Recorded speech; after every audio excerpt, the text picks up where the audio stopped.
জাতীয় পার্টিকে কেনা যায়, তারা সরকারের পথে কাছে হাত পাতে, আসন ভিক্ষা চায়।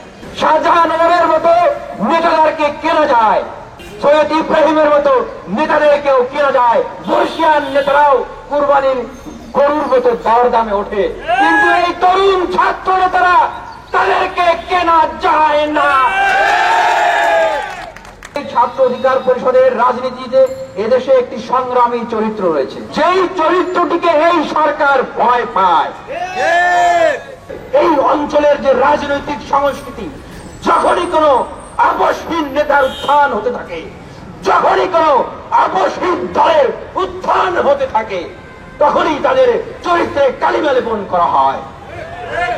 বিভিন্ন গোয়েন্দা সংস্থা, বিদেশি সংস্থা বিভিন্ন প্রজেক্টের মাধ্যমে কলা কৌশলে তাদেরকে বিতর্কিত করা হয়, তাদের চরিত্র হনন করা হয়, তারপরে তাদেরকে গ্রেফতার করা হয়। যার উজ্জ্বল দৃষ্টান্ত আল্লামা মামুনুল হক সাহেব, তিনি এখনো কারাগারে রয়েছেন।